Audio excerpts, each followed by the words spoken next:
Shall we start, sir?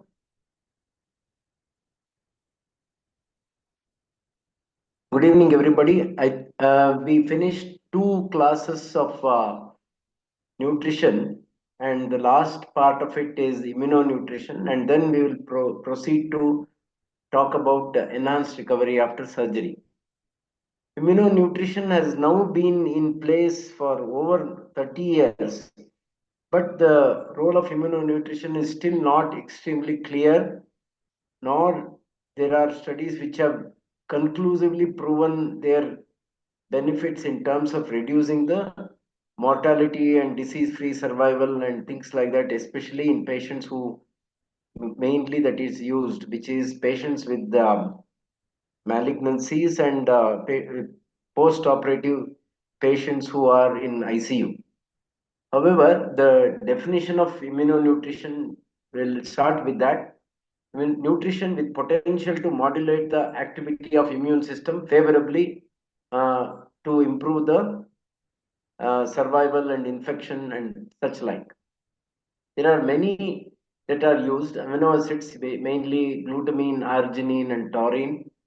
Antioxidant vitamins and minerals are there. Omega-3 fatty acids and nucleotides, N-acetylcysteine. These are the ones which are commonly in vogue.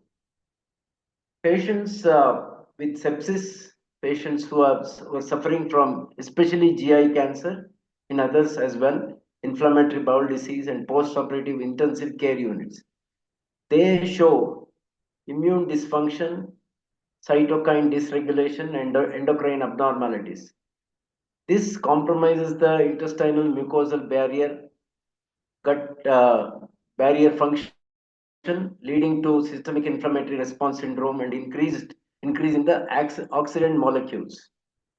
There is an upregulation of the cytokine production through nuclear kappa B and interleukin 6 and activator proteins.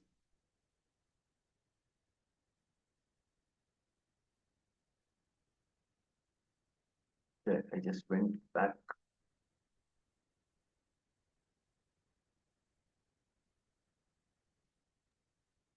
Try and go page up. That may. Okay, you have to use the screen mode. Yeah.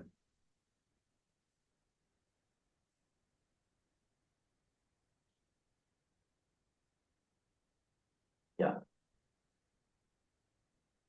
So go back to the. You need full screen, Ravi. Yeah. Yeah, I'll go back to. Immunosuppression is a biphasic response. There is initial hyperinflammatory response with hypermetabolism and excessive glycolysis. This bypasses the growth factor dependency, and then there is increased vascularity, and then there is excessive compensatory suppressive reaction. So this is the immune suppression that happens, and immunotherapy acts on three potential targets, that is the mucosal barrier function, cellular defense mechanisms, and local and systemic inflammation. There are many RCTs that have shown reduction in infection, that is both the systemic infection, systemic inflammation, inflammatory response syndrome, wound infection and surgical site infection, pneumonia, and also in length of stay in the hospital. But they have not shown any effect on either the ICU stay and overall mortality of the patients so far. There are newer studies that are coming from 2021-22, which have not had large number of cases, which have now started showing trends towards reduction in ICU stay and also some reduction in mortality, but they are not yet conclusive. We have also not been able to establish what is the optimal dose, when should the immunonutrition be started, what is the duration of administration, and have the difference in any of these made any difference in terms of the patient outcomes. So I think this is also not very clear. We have to customize the products in especially in disease specific manner, and significant effect in post operative ICU stay and patients with Crohn's disease and GI cancer has now started coming. So we have to wait for further studies which will probably show definitive improvement in some of these parameters, and hence the role of immunonutrition can be better defined. There are three meta-analysis of combination of arginine, omega-3 fatty acids and nucleotides which showed reduction in infection, but again no reduction in mortality or ICU stay. Omega-3 fatty acids were especially used in patients who have ARDS, and these patients showed reduction in oxygen requirement and ventilatory support, and also in the number of ICU days. Still no improvement in mortality. So this is where we are at the moment. Now let us just come to possible mechanisms of action. The ones I have just highlighted, the most commonly used ones, omega-3 fatty acids. They cause down regulation of the eicosanoid production, hence improving the cyclooxygenase pathway and reducing the inflammation. It also, that is how it regulates the inflammatory response. There is also increased activity of the natural killer cells. It also promotes increase in the beneficial intestinal flora, because as we know, gut mucosal barrier and gut by microbiome is also a very important aspect which is now emerging as one of the important factors in the patient sepsis and its complications. By improving the beneficial intestinal flora, it helps to fight the flora that might potentially cause the bacterial translocation and sepsis. So that is one of the mechanism of action of omega-3 fatty acid. Sulfur containing amino acids. Glutathione is one of the most important amino acids that is required, and its levels are suppressed or reduced in sepsis, and this causes reduced antioxidant defense mechanisms. So, by augmenting the production and maintaining the concentration of glutathione, the sulfur containing amino acids will improve the inflammatory response and also help in reduction of sepsis. Nucleotides will augment T helper cell production and function. Again, nucleotides are not used independently, but they are used in conjunction with other immunonutrients. And so the role of nucleotides on its own has not yet been fully established as what they actually do. Glutamine is one which is most commonly used, especially by surgeons. It is because it improves gut barrier function and also it augments the glutathione levels. It protects the gastrointestinal mucosa, increases the lymphocyte function, and prevents bacterial translocation. Again, it also improves nitrogen balance and attenuates the inflammatory response. Hence, glutamine is now the one which is along with the omega-3 fatty acids, which are most commonly used for immunonutrition. I have already spoken about nucleotides. Again, gone. I think there is one last one which I have to talk about. Uh, Arginine. Go back to I don't know where it's this very sensitive. Uh,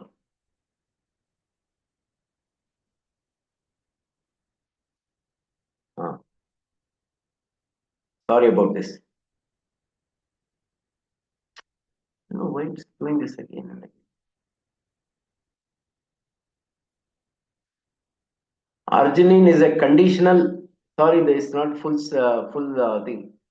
It is metabolized into nitric oxide and acts as a free radical with anti tumor activity and increases the chemosensitivity. So hence, especially in patients who have GI cancers, if you use arginine, it can also not only does it have anti-tumor destruction activity, it also causes increased chemosensitivity of the chemotherapy that you're going to give. It improves, it stimulates growth hormone production, promote proliferation of T lymphocytes and increases protein and collagen deposition into the tissue, hence improving the tissue repair and recovery from surgery. So now that this is about immunonutrition, I will stop here because I went through an extensive amount of literature, including the use of immunonutrition in malignancy, GI malignancy, in ICU patients. But the information that I have gleaned is as of now the latest 2023-24. I would now ask for questions about immunonutrition, and then we'll proceed to ERAS. Students? Hello. Vinod. Sir, this glutathione and arginine are in the standard of care, sir, as a part of chemotherapy. Are they using these drugs right now? See, I think as of now, everything is because majority of either it is ICU patients who are very septic or patients who have malignancy who are nutritionally compromised. Because if you look at cancer patients, about 80% of them apparently have nutritional deficiencies. So the problem is you can't pinpoint to say that because there are so many confounding factors, you can't say there is a cause effect relation of giving immunonutrition and finding improvement. They can be adjunct. As of now, none of them have actually been proven to be independently useful in terms of either reduction in the cancer specific or disease specific mortality and survival. There is definite reduction in infection rates and also length of stay, but it doesn't translate into mortality rates and disease free survival as of now. Maybe more research is required. So they are only adjuncts. I think they are not standard of care as far as I can see.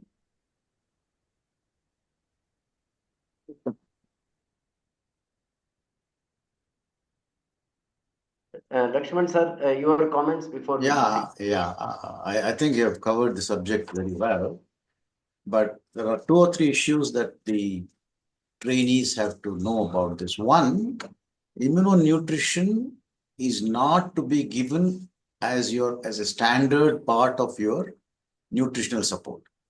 These adjuncts, as Ravi clearly said, are adjuncts. So to call it standard of care would be incorrect.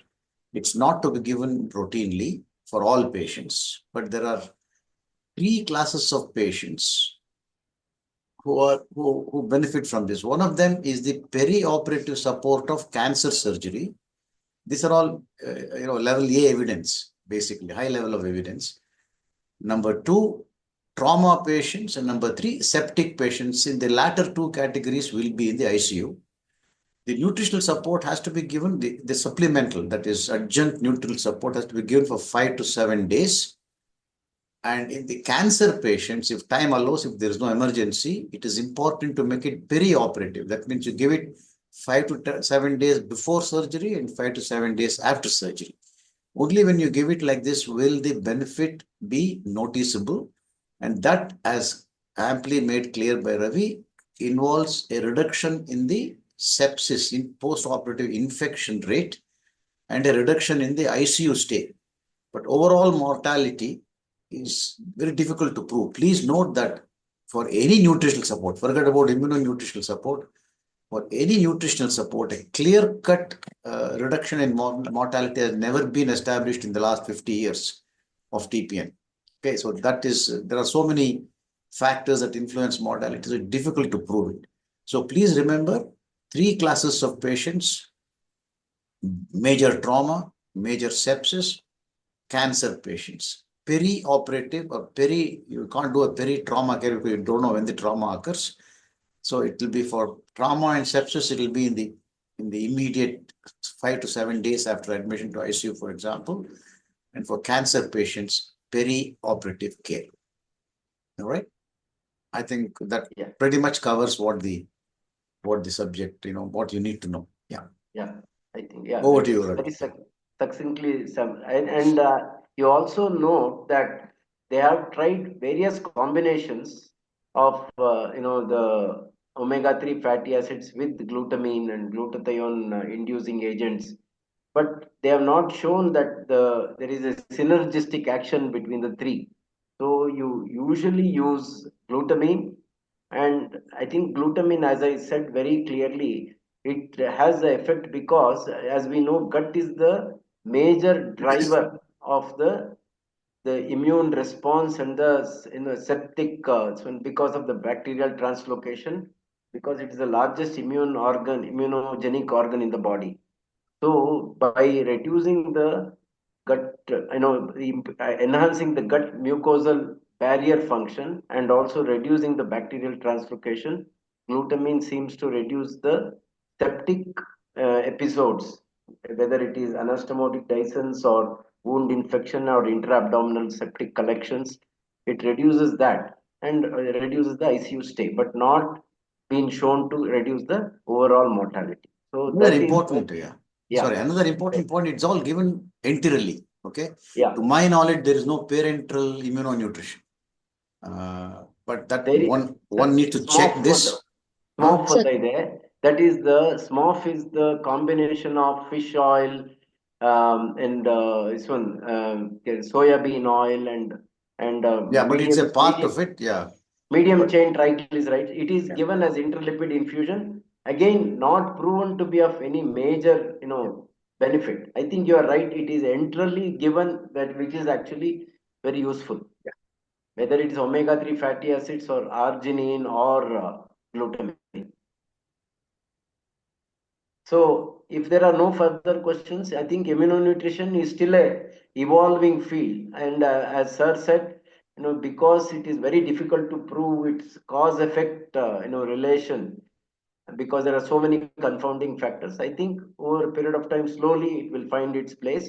As Sir said, there are three definitive situations where they are useful. Now we'll move on to enhanced recovery after surgery, or what is called as fast track surgery.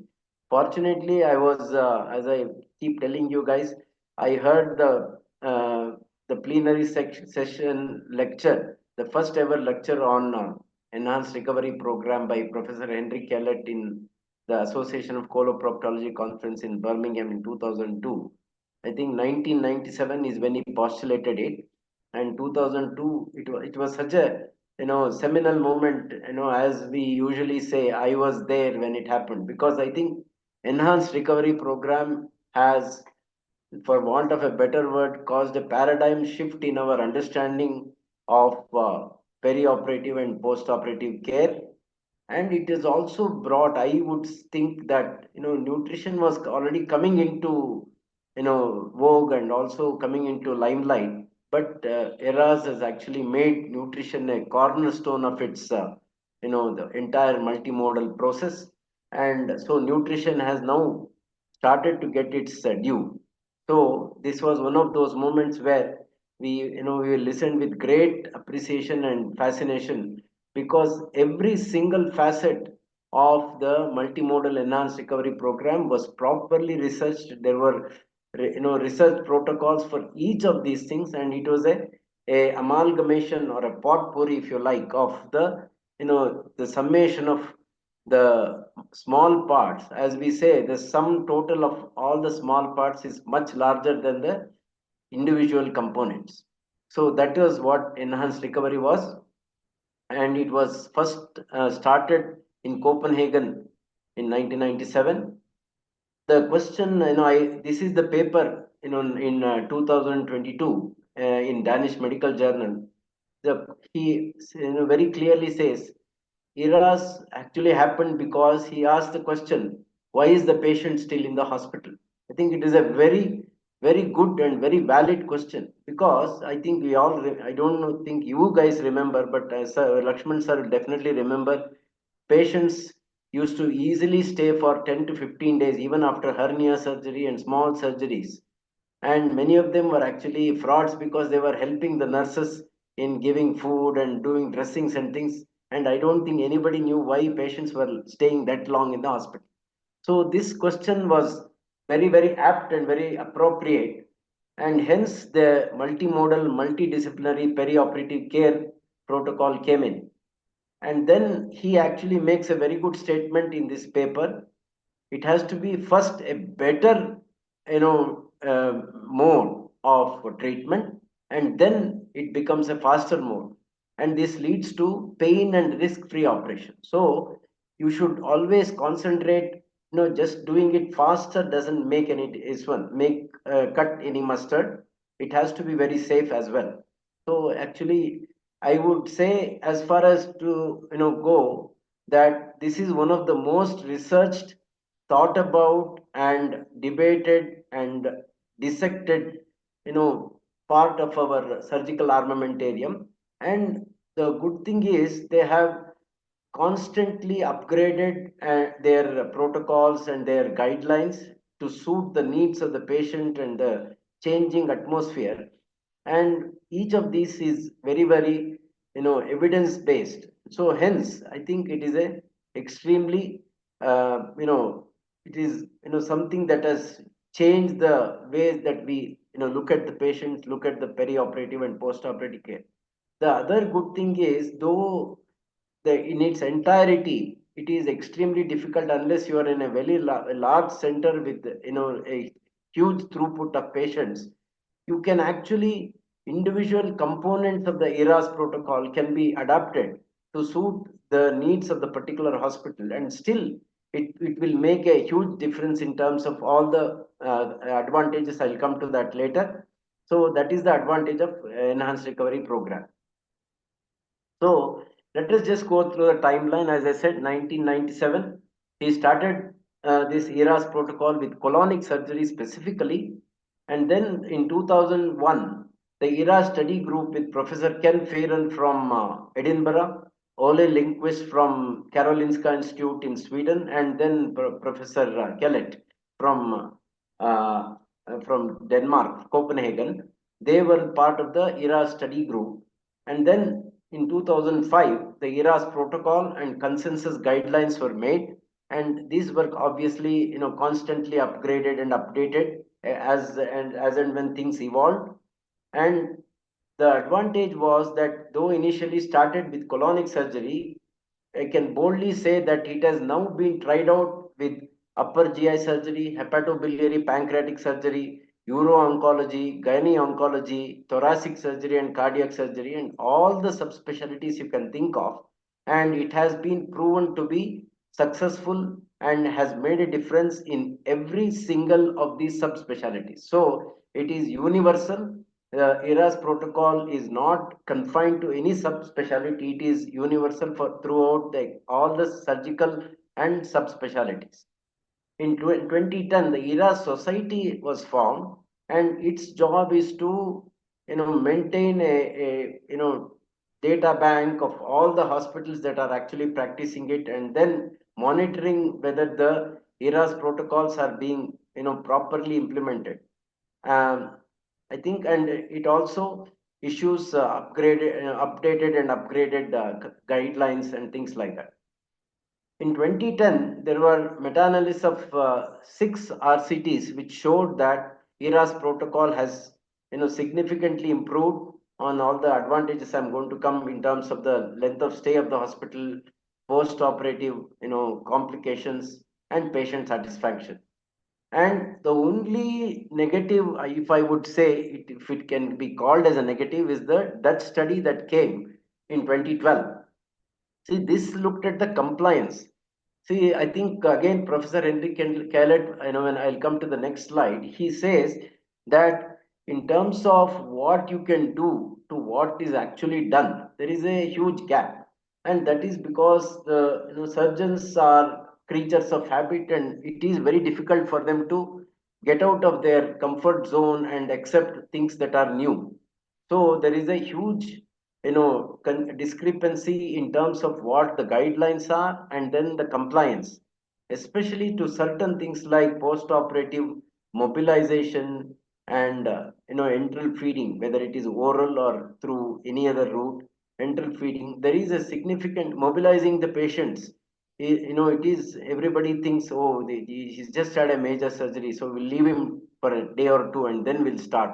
So this kind of, so the across the European nation, continent rather, they found that there is only about 58% compliance with some of the protocols, some of the aspects of the ERAS protocol. So the major problem with ERAS is that there is still a significant portion of the surgical fraternity who are unaware. There is actually in many countries there is about 30 to 40% of surgeons who are unaware of ERAS protocol, and then many of them are not aware of the exact tenets of the ERAS protocol. So there is a significant difference between what it intends to do and what actually happens. So why did Professor Kellett find this ERAS protocol? See, the perioperative care was based on age-old established practices, and I would dare say called dogmas. For example, in 1973, a paper appeared in Lancet which said that mechanical bowel preparation should be given to all. There was no particular evidence for that paper. It just, it dictated to all the surgeons, you should do this. And everybody were doing this religiously until in 1989-90, somebody decided, why are we doing bowel preparation? It is not actually that good. Let us at least try and prove that whether it is good or bad. So many randomized control trials were done, but none of them, the power of the studies were not strong enough to show a significant difference either in favor of mechanical bowel preparation or against it. But meta-analysis of many of these studies till about 2014 13 14 actually showed that mechanical bowel preparation is actually detrimental to the patient in terms of causing significant electrolyte and disturbances, sleep disturbance. Patient is starved and is not, the insulin resistance is high. Post-operative complications, wound sepsis, anastomotic dehiscence, pulmonary thromboembolism, chest infection, and all of these were high. But studies since 2017 till date, and the last paper that we actually studied in the last journal club, has now shown that there is a role for mechanical bowel preparation, especially selectively in left-sided malignancies, maybe rectal malignancies. Definitely, there is a definite role of bowel preparation in rectal cancers, but bowel preparation for all other GI operations, including colonic operations other than rectal operations, you can probably do away without mechanical bowel preparation. That is the, I'll come to that later. So ERAS has three phases: the pre-operative phase, the intraoperative, and the post-operative phase. ERAS protocols, as I just now alluded to, are guidelines are very complex. It needs a very organized, multidisciplinary approach. So this was what Professor Kellett was talking about, clearing the knowing to doing gap between the scientific evidence and clinical practice. There is enough clinical, scientific evidence, level A, level 1A, level 1B evidence for almost all the tenets of the ERAS protocol. However, the acceptance of these recommendations and putting them to clinical practice, there is a significant knowing to doing gap, and this must be bridged over a period of time. Again,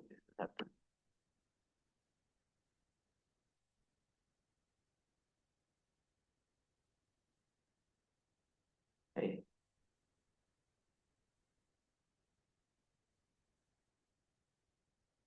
Right. So the tenets of ERAS, the first one is patient education and counseling. Unless the patient is properly educated and counseled about what we are going to do, you will never succeed. And I think that it is why it forms the very first recommendation and very first basis of the success of ERAS protocol. The second is proper preoperative assessment and optimization of the patient. And the third tenet is the preoperative carbohydrate loading. I'll come to all of these individually. Then minimal invasive surgery. I have put this here, though ERAs have actually been shown to be equally as effective even with open surgeries. But minimal invasive surgery makes it even better. Then multimodal analgesia, early mobilization and feeding of the patient, early removal of nasogastric tubes, catheters and drains or avoidance of them if possible, healthy diet counseling at discharge and maintenance of a diary. So these are the tenets of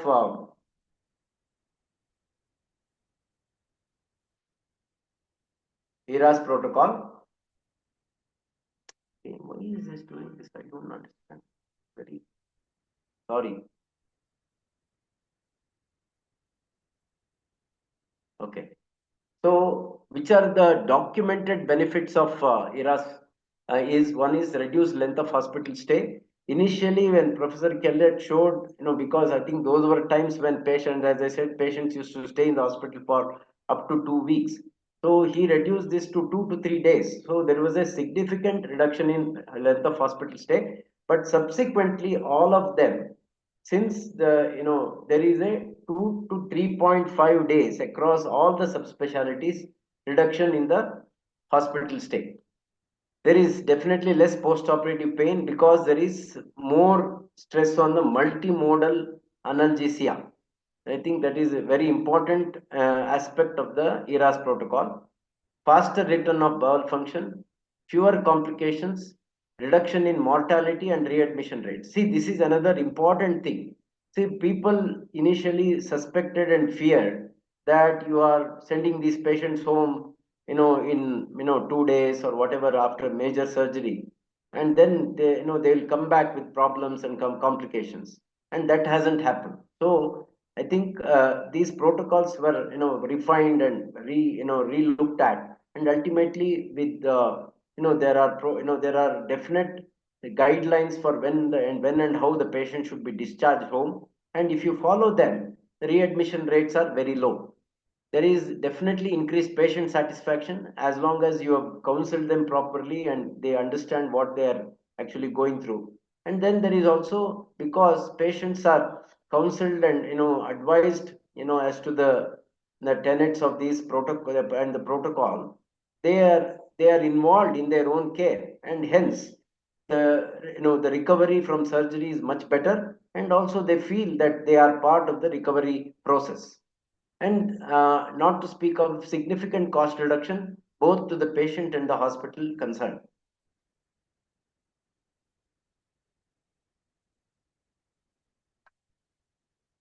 Okay. Don't know why this is doing this.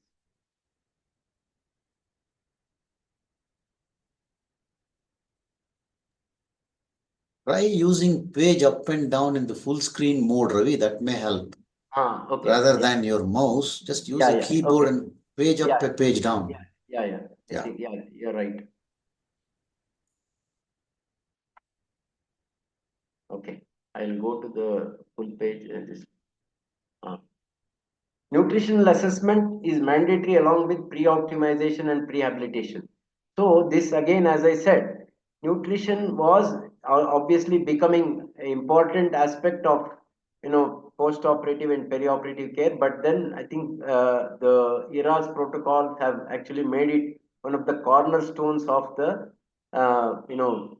peri-operative care. So you have to assess the patients nutritionally, and if the patients are found to be, at least do an initial nutrition survey and later assessment if required, and then if you need to do improve their nutrition, improve their renal function, cardiac function and all of that, that is pre-optimization and prehabilitation. Then what happens is, with the surgery, there is the initial response of the body to stress is hypercatabolism.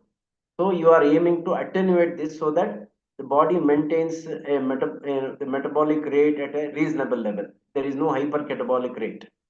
There is autonomic afferent impulses from the area of the injury or the handling of the bowel or whatever, the abdominal cavity, and this stimulates the hypothalamus pituitary adrenal axis, There is increased cortisol, ACTH, catecholamine release, causing increased protein catabolism, increased nitrogen loss, sarcopenia, and it reduces the insulin production and increased peripheral insulin resistance. There is alpha 2 adrenergic inhibition of the beta cells of pancreas, and hence there is reduced production of insulin, and there is also augmented defects in the insulin receptor signaling causing the insulin resistance. By controlling insulin resistance alone, you can reduce the length of hospital stay, post-operative morbidity and mortality. So insulin resistance forms an extremely important part of the pathophysiology of the surgery and perioperative status, and any modulation of insulin resistance in the positive way is certainly going to improve the post-operative recovery and reduction in morbidity and mortality. So the first tenet of apart from the patient counseling and patient education is the second thing is the preoperative carbohydrate loading. This was in a famous paper that came from Karolinska Institute, Stockholm, by Ole Lindqvist and his team. And then initially, what used to happen was the patients used to be starved in the overnight starving, and then they would be operated the next day, whether it was morning, afternoon, or whatever. They would continue to starve. So here, what they did was the normal meal was given to patients 6 hours before or overnight to the patients, and 200 to 500 ml of carbohydrate-rich drink, usually maltodextrin. They know there are proprietary preparations that are available even in India, which you can use, and 2 hours before surgery. And it's usually clear fluids. And there are 22 randomized controlled trials which have now shown that there is, see, the major worry with feeding the patients just 2 hours before surgery is possibility of increased in aspiration and subsequent pulmonary complications. So they have now shown that there is no increase in the aspiration or in pulmonary complications, and hence it has now been accepted by the American Anesthetists Association and Royal College of Anesthetists. So what are the documented advantages of this is there is attenuated stress response, that is feeding, preoperative feeding. There is decreased insulin resistance. See, every surgery will cause insulin resistance, but there is definitely decrease in the insulin resistance. That is the severity of it. There is reduction in the nitrogen and protein loss and also in sarcopenia, reduced thirst, hunger, anxiety, and sleep disturbances, and reduced post-operative nausea and vomiting. So all of these are documented advantages of carbohydrate loading 2 hours before surgery. Next, coming to mechanical bowel preparation. As I said, then there is a randomized controlled trial from Denmark, including 1431 patients from 13 centers, which showed that without mechanical bowel preparation, there was reduced anastomotic leak, dehiscence, surgical site infection, and mortality. And another meta-analysis of 2007 of 10 RCTs of 2000 patients showed increased anastomotic leak and surgical site infection and abdominal sepsis and general complications like UTI, pneumonia, and pulmonary embolism in patients who had mechanical bowel preparation as opposed to those who didn't. However, that those data, I don't know whether what the problem was with them, because almost all of them tended to show mechanical bowel preparation in poor light. But subsequent meta-analysis of 2019 by Slim et al. Of 14 RCTs, including 5,000 patients, have shown that there is not much of detrimental effect with the mechanical bowel preparation, but it is not necessary in most major surgeries of abdomen, apart from, as I said, maybe left, say, rectosigmoid junction tumors or say rectal tumors. Definitely, it is of much benefit in such patients because of the fecal column that persists, even if you give them a diverting ileostomy or a transverse loop colostomy. There is still a fecal column that stays beyond that, and that may feed the sepsis and hence the septic complications, and hence the bowel preparation is useful in rectal and left-sided malignancies. Coming to, so the current consensus is that the mechanical bowel preparation with isoosmolar solutions. Previously, they used to give hyperosmolar solution, which would cause significant fluid shifts and significant diarrhea, which would cause fluid electrolyte imbalance. So the current recommendation is isoosmolar bowel preparation along with oral antibiotics is shown to be of benefit. Right? They reduces the anastomotic dehiscence, surgical site infection, and other septic complications. Coming to perioperative fluid therapy. See, the initial thing was liberal fluid administration, and then came the obligatory underhydration. So there are several studies which have shown that liberal fluid administration causes significant problems in terms of fluid overload, peripheral limb edema, pulmonary edema, and lung congestion, which would subsequently cause chest infection maybe. And because of the edema in the legs, decrease mobility of the patient, and hence increased complications of DVT and pulmonary thromboembolism, and edema of the bowel causing paralytic ileus. So move away from liberal fluid management to obligatory underhydration, which also you have to be careful, because there are some studies which showed that it could potentially lead to acute tubular necrosis and acute renal failure. So you have to be careful about being extremely rigid about obligatory underhydration, but however, definitely much better. But what ERAS protocol did was to bring in another important aspect, which was called goal-directed therapy. This depends on hemodynamic status of the patient to optimize the oxygen delivery and tissue perfusion without causing fluid overload. Using parameters, they have got several parameters: systemic vascular oxygen, systemic venous oxygen concentration, CVP, PCWP no longer done, lactate levels, stroke volume, end tidal carbon dioxide volume as one measurement, urine output, and cardiac output. So the whatever the mode of measuring the goal directed therapy, the current flavor is esophageal Doppler, which gives you the same readings as the PCWP, which is no longer done. That is floating a catheter into the pulmonary artery, and and then measuring the capillary wedge pressure. So that is no longer done, but esophageal Doppler is done in patients who deserve to be monitored thoroughly and carefully. And then there are bioimpedance based technologies which are now available. There are many of them which have been studied and shown that you can actually monitor the goal directed therapy using these technologies. So basically now the consensus is that I think the liberal fluid therapy has probably been given up.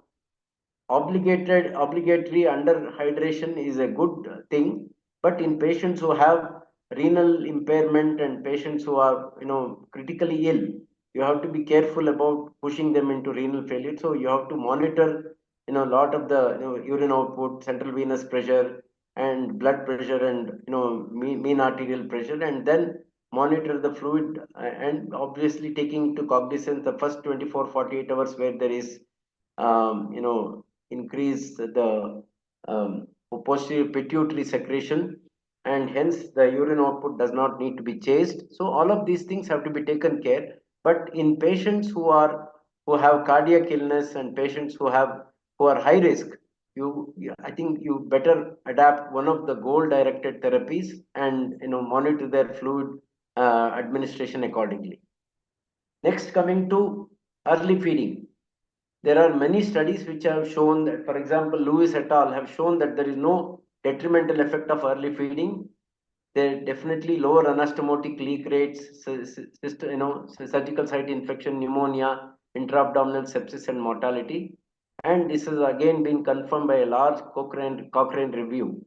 So the start start oral feeding when patient is fully awake. And in our country it may not be possible, but what happens in across Europe and America and places where ERAS is done in a regular basis, patients who are they have a large the post operative ward where there are racks where whatever food and drinks that they want is kept. So the patient is encouraged to walk to these places and pick up whatever they want and consume it, either it is liquid or solids, whatever. So that kind of a la carte cafeteria kind of situation is there, but it is not there in our country. But we can certainly encourage our patients to start oral feeds as soon as it is possible, as Lakshman sir has very clearly indicated in his class that the small bowel jejunum recovers from ileus very quickly, subsequently the rest of the small bowel, and then the stomach and large bowel. So it is not beyond the realms of this one that we can start feeding the patients as soon as possible. And this is again across the board, not just for colorectal patients, upper GI, hepatobiliary patients, patients who have had Whipple's resection, esophageal resections, gastric resections, and all, and liver transplant, liver resections, all of them. So across all subspecialties, early feeding is definitely very beneficial and safe. I think that is another important thing. Next, coming to post-operative analgesia. See, the post-operative analgesia in the Western countries were very heavily, dictated by patient choice and also the anesthetist choice of using opioid analgesia, which obviously had a lot of problems because one, it would cause drowsiness, it would cause significant nausea, vomiting, then it would also cause, paralytic ileus, and patients, because they were drowsy, they could not mobilize early. So there were a lot of problems. So by introducing, especially for major surgeries, epidural analgesia, and this epidural analgesia, which was given, in the perioperative period and continued for 24 to 48 hours, depending on the length and the magnitude of the surgery, used lignocaine and sometimes even the other agents that they which they use, fentanyl, ramifentanil, and this would, in addition to paracetamol and non-steroidal anti-inflammatory drugs and tramadol and things like that. So these were all the multimodal epidural and non-opioid analgesics given according to the needs of the patient, and this has reduced the post-operative nausea, vomiting, sedation, and drowsiness, reduces the post-operative paralytic ileus, encourages patients to mobilize early, and hence reduces post-operative pulmonary complications and also thromboembolism. So this again forms one of the most important cornerstones of ERAS protocol, post-operative analgesia, multimodal post-operative analgesia. Now coming to post-operative ileus. So post-operative ileus is it has got a very complex, kind of pathophysiology. There are enteral neurohormonal influences, neurotransmitter and local inflammatory pathways which lead to paralytic ileus, which is augmented by surgical stress and excessive bowel handling, which is where the minimal invasive surgery scores over the open surgery. Because with the best will in the world, we have to handle the bowel much more with open surgery compared to minimal access or minimally invasive surgery. So bowel handling, opioid analgesia, which is now starting to go off, repute and not much use in the immediate post-operative pain management, and also fluid overload. All of these contribute towards ileus, and hence it is important to you know attenuate the surgical stress. It is important to handle the bowel as little as possible and avoid opioid analgesia and also fluid overload. So the early enteral feeding, usually there is a significant, sort of disagreement between the ASPEN and ESPEN regarding some of the aspects of nutrition. But here you find that there is a 90% congruence in terms of the advocacy of enteral feeding, early enteral feeding. So it is definitely well researched and proven to be effective and safe. So early enteral nutrition is the order of the day, one of the cornerstones of the ERAS protocol.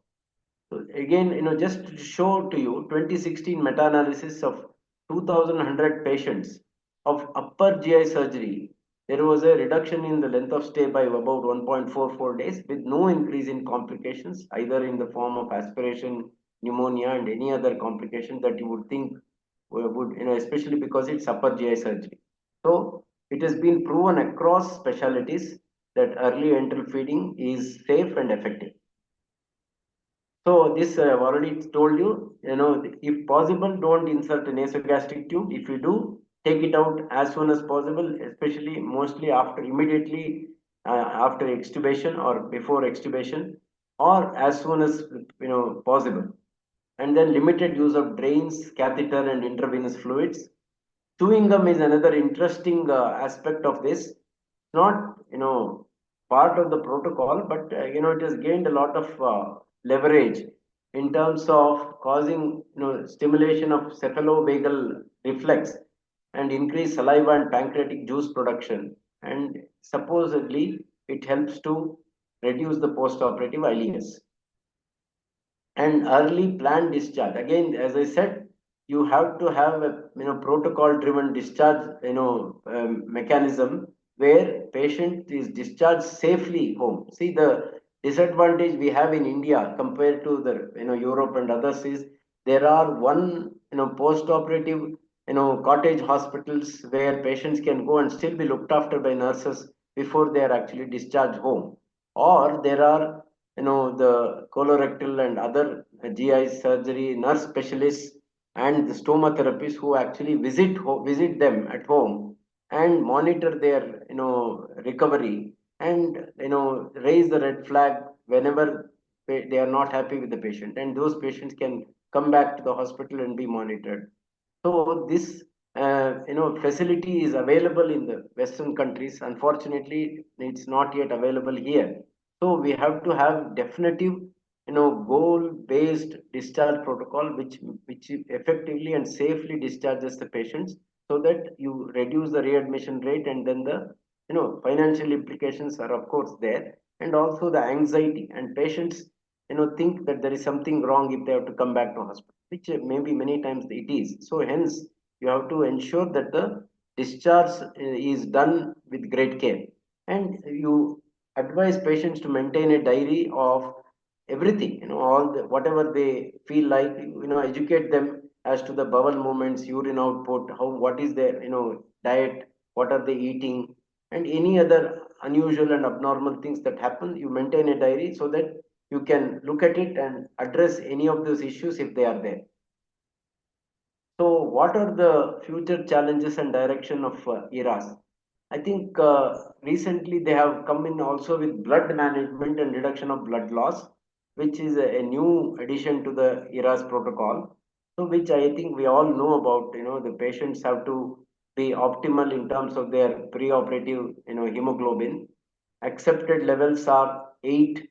Below 8, you have to be careful. For patients who have cardiac illness, the level is 10, and definitely blood transfusion preoperatively is required if the hemoglobin is less than 6.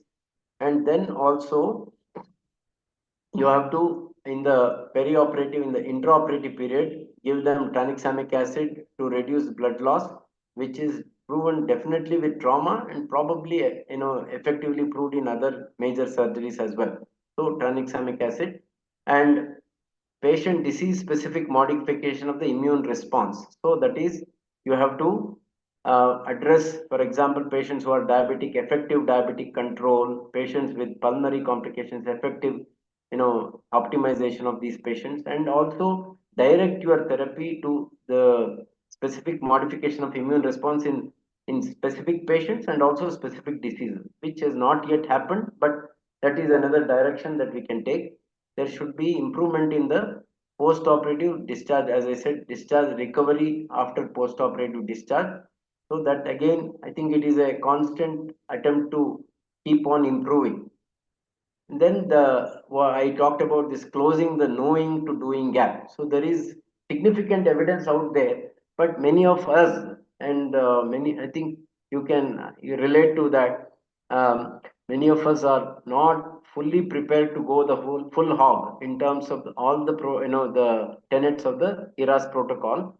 And but as I said, still ERAS protocol is so effective that even in part it still makes a huge difference in patients' perioperative care and post-operative recovery. So what we should do is to attempt to at least involve and also to implement as many tenets of the protocol so that the patient recovers and gets home better and sooner. There is also the wearable technology to monitor the patient recovery. Nowadays, there is a lot of artificial intelligence and other, technology-driven wearable devices which will give us a lot of information about the patient, and that can be directly related to your mobile or to the hospital computer, and somebody can monitor that and advise the patient accordingly.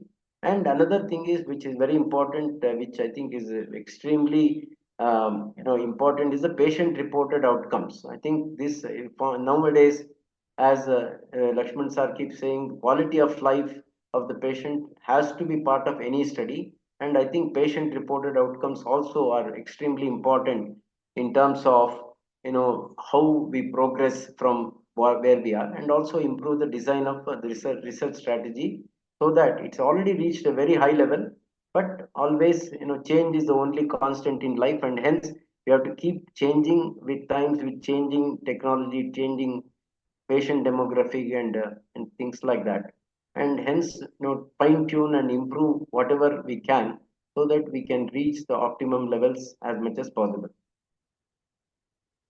Thank you very much. I think that was in essence the ERAS protocol, and now I would invite comments and questions from students, please.